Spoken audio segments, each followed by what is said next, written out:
Just a week or so ago, Nadeshot went absolutely viral for his take on the video game industry and people out there jumping too fast to conclusions on these new releases and saying games suck before they play them. That is kind of the broad context. A bit more particular context on that, he was talking about newer releases back in the day like XDefiant trying to take market share away from Call of Duty as a free-to-play shooter, and also talking about Shroud's newest release that has not seen too much gameplay, and also reviews are not the most positive, of Spectre Divide. A lot of people hating on those games, especially on short form social medias, without really playing the games or giving them a chance at life to begin with. But here's his fiery take. There's something weird that has happened in the gaming community. I'm serious too when I say this. For some reason, everybody in the gaming community wants games to fail. It's very bizarre. Like, the whole thing with XDefiant is still like stumps me to this day. People complain about not having enough games to play, but when new games come out, even before they have played it, they're like, that game sucks, I'm not going to play it. Listen, man, if we keep tearing down these studios trying to make good games, like, yeah, not every single one is going to be fun and not every single one is going to be a hit. But if we're sitting here like preying on its downfall before the game even comes out, what do you think's going to happen? Nobody's going to be investing in gaming and making new games. And you're not going to have shit to fucking play. You're going to be sitting here playing MW2 Remastered Edition. You're going to be sitting here trying to play fucking the same old games for the 1,000th time these billionaires and fucking multi-billion dollar publishers, they're not going to greenlight any new games, any new concepts, any new IP. I mean, I try to put myself in the shoes of myself when I was like 16 years old, but I can't. I was excited for new games when they came out. The problem is now we have too many options. We've seen too many different games. We've seen too many different ways to interact with games. Like, back in the day, bro, in 2007, when Halo 3, Gears of War 1, and Call of Duty Modern Warfare dropped the same fucking year, bro, we were lined up outside of GameStops, whether it was in a mall or attached to a fucking Hollywood Video, sitting there waiting, camped out, drinking fucking Mountain Dew, waiting for these new games for the midnight release. Everybody was so excited about it. Now when new games come out, we're fucking sitting around a goddamn fire witch artifact, like doing a satanic ritual for the game to fail miserably. I don't really get it. And this was met with a lot of different responses, because when you have a streamer in the esports and gaming world talk about these things, and when they go viral, they quickly reach a broader and much wider demographic than I think they were ever supposed to, if I'm being honest, because people hate streamers and people also hate takes like this because guess what? We're all very different. We all play very different video games. We don't all stream them 24/7 and make millions of dollars. And so people had the crazy, like, I saw some tweets I can't even show, guys. Like, there were death threats because of this, which is definitely not the move. But I think there can be a play on both sides because that's where I like to be, comfortably in the middle. So you had a lot of people agree with Nadeshot, saying 100%, like, we see the comments, we see the releases, and me personally, I agree with this side a bit because every time I see a new game trailer, I always see hate before anyone even plays it, and sometimes I am that hater, just so you guys know. But on the flip side of this, there were some comments that reached a totally different side of the internet that completely disagree with Nadeshot and thought, yo, we do have to call out these big companies because a lot of these big companies, they're giving us trash, you know? And I agree with that. Some saying blaming gamers for being disinterested in clearly mediocre games. Gamers have been effed over with cut content, microtransactions, faked gameplay showcases, raised prices, broken games, virtue signaling, censorship, etc. This disgusting industry killed our hopes and enthusiasm. Others saying, you're telling me I was supposed to be excited about this. You're telling me I want these games to continually be made like this, to suck it up? Come on, buddy. Come on. Sitting on our hands as games continue to suck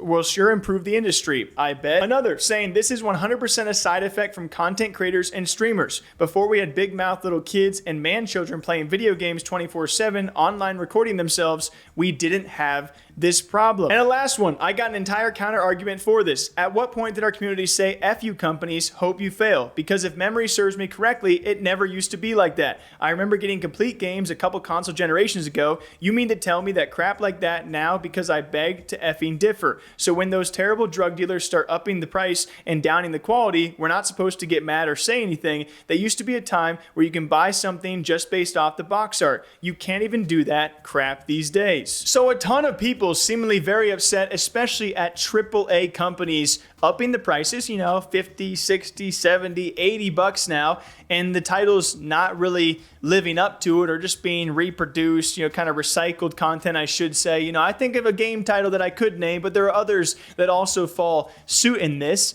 And it's a difficult time because it's a time where you have these AAA studios, but you also have so many indie devs. And I think something that Nadeshot has also further talked about is the middle ground between those. It feels like it's shrinking. Like you have the AAAs, you have the indies, and so it's like a 60, 70 versus a free or $5. And the middle ground seems to be getting like this. Maybe that's just me. Yo, I high-key want to talk about this game industry bullshit. The moment is kind of past, but I've had so many people tweet me saying how wrong and stupid I am. God damn it. Here's the fucking problem. It's like when I talk about the fact that the gaming industry wants games to fail, they don't know what lens I'm looking at it from. And listen, it's not their job to go do the due diligence and see all my streams and watch all the clips that I'm talking about. But I can certainly understand both sides here, because when it comes to a game like XDefiant or Spectre Divide, I don't think Nadeshot's wrong. Like, you can see all the hate-filled comments of games that are not supposed to be, in my opinion, AAA lifelong titles, but they are supposed to have some longevity of being some decent shooters, but they're met with instant hate, instant backlash. In that point, I do agree with him, but some of the counter arguments being made are stretched way out of the context of which he was initially talking, which is to all AAA studios and games out there, which, if you watch the full clip, is not what he was referencing. But that's not that I don't disagree with those comments, because yeah, we don't get too many stellar games that match their price points, right? So I think both sides have a point. It kind of just missed the initial argument that Nadeshot was making if you watch the full initial clip and the full rant he went on. And so that is why Nadeshot even responded to all of this to try and clarify yet again. And he went on a yap session, all right? He went on a yap session. He had a lot to say in his response because he was getting a lot of comments calling him an idiot. Frustration with just the energy around the gaming industry and new games kind of stems from XDefiant, I would say. Like, here's XDefiant, a game from Ubisoft where a studio was trying to make a game that could rival Call of Duty, right? They released the beta, let everybody play it like a year ago, planned to release it last year after the beta. Some things change, problems arise. They don't want to ship a half-baked product. They said, we're going to push the release of the game. So this year-long delay ends up just putting a sour taste in everybody's mouth. I think like the perspective and how people felt about XDefiant shifted severely because of this long wait. People just frustrated more than anything to play the game. So when the game finally releases, I think XDefiant actually felt pretty good. Like, there were some hit registration issues, maybe some live service issues. The battle pass had a couple skins that were interesting, I would say, but not necessarily something that you'd be going out of your way to grind for. There were just things that XDefiant didn't have that games like Call of Duty have now.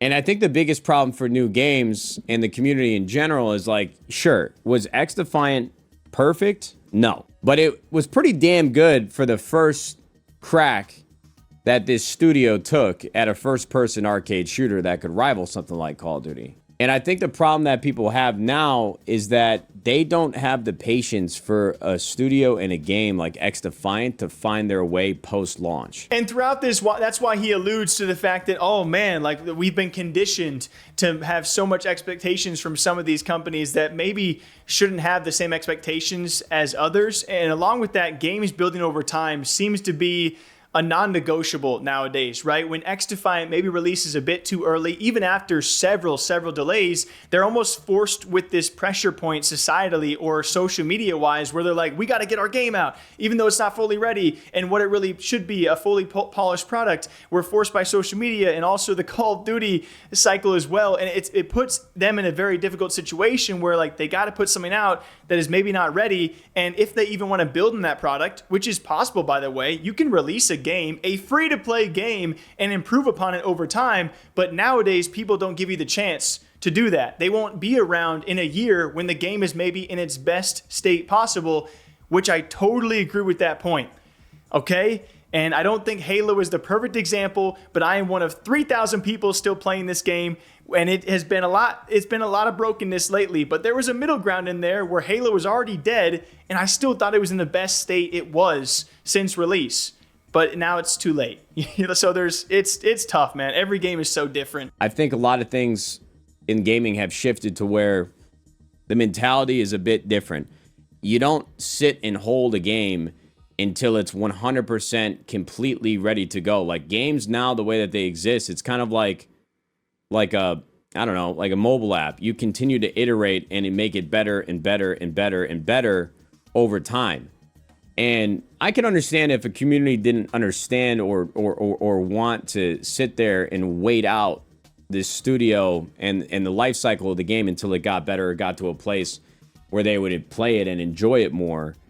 But that's kind of just the world that I think we live in now, where it's almost like they're shooting themselves in the foot the longer they wait to release it. So they'd rather release the game when it's at like a stable place and continue to make it better over time. And again, I can agree why that would be frustrating, but I just think that my biggest point of contention with the community and everybody's perspectives on games is what you see from like TikTok, what you see from comments on Twitter or YouTube. Somebody will have a poor opinion about a game, and then all of a sudden everybody in the comments is like, dead on arrival, this game sucks, when in all actuality, it's like we have been conditioned to expect so much from a game and from studios. Like we need more content. It's like people's attention spans just don't really last as long because we have so many other options of how we can spend our time, whether it's with other games or whether it's on social media. And so, like, gaming experiences back in, like, 2007 when you got Gears of War, Halo 3, Call of Duty, we are not the same people as we were when we played those games. Like, I just feel like we expect a lot more, and there needs to be more, no matter what game we're playing. So when it comes to the Nadeshot argument, I think both sides make great points. It's just also kind of the online culture where, like, you said this, I hate you because you're not 100% correct in my own personal context.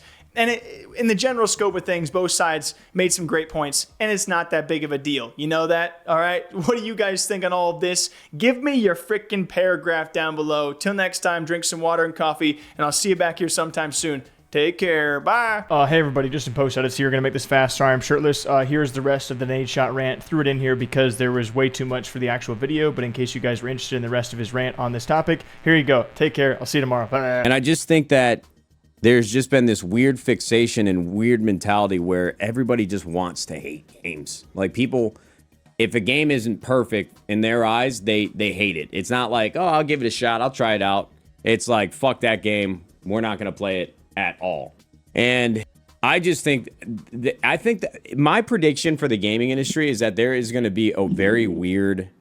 I think the next couple years are going to be really turbulent. Maybe not the next couple years, but the next 5 to 10 years, right? Because to me, the only games that are going to be able to survive are like AAA studios that have a large backing of established IP like Call of Duty, like Valorant. I'm trying to think of other games. Maybe Rainbow Six Siege. Like these studios that have kind of like established themselves with games that people will continue to play.